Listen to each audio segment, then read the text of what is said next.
प्रधानमंत्री नरेंद्र मोदी ने गुरुवार को कहा कि हाल में हुए कई अहम व्यापार समझौते देश के युवाओं के लिए नए अवसरों के द्वार खोलेंगे और यह साफ संकेत है कि दुनिया का झुकाव अब भारत की ओर बढ़ रहा है। उन्होंने विपक्ष पर अंतर्राष्ट्रीय मंचों पर भारत की छवि को नुकसान पहुंचाने का आरोप भी लगाया। करीब 100 मिनट तक चले अपने स्पीच में प्रधानमंत्री ने कांग्रेस की सोच पर सवाल उठाए। उन्होंने कहा कि विपक्षी दल ने राष्ट्रपति और संविधान का अपमान किया है। साथ ही उन्होंने पिछली सरकारों पर दूरदृष्टि और राजनीतिक इच्छा शक्ति की कमी का आरोप लगाते हुए कहा कि चुनावी हताशा में कुछ विपक्षी नेता उनकी राजनीतिक कब्र खोदने की बात कर रहे हैं। मोदी ने तृणमूल कांग्रेस पर घुसपैठियों को संरक्षण देने का आरोप लगाया और कहा कि लोकसभा में नेता प्रतिपक्ष राहुल गांधी द्वारा केंद्रीय मंत्री रवनीत सिंह बिट्टू को देशद्रोही कहे जाने से सिख समुदाय का अपमान हुआ है। उन्होंने यह संकेत भी दिया कि कांग्रेस के कुछ लोगों ने महात्मा गांधी के उपनाम का दुरुपयोग किया है। प्रधानमंत्री ने कहा कि वैश्विक मंच पर भारत की बढ़ती भूमिका से देश की साख मजबूत हुई है और आज भारत को आशा की किरण के रूप में देखा जा रहा है।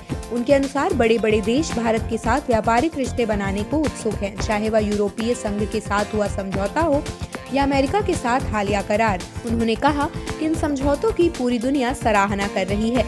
यूरोपीय संघ के साथ हुए समझौते से वैश्विक स्थिरता को लेकर भरोसा बढ़ा और अमेरिका के साथ करार के बाद यह विश्वास और मजबूत हुआ। प्रधानमंत्री ने कहा कि उनका सपना अगली पीढ़ी के युवाओं को एक समृद्ध भारत सौंपने का है। मोदी ने यह भी कहा कि जब कोई विकसित देश किसी विकासशील देश के साथ समझौता करता है तो वह अपने आप में उस देश की बढ़ती ताकत का प्रमाण होता है।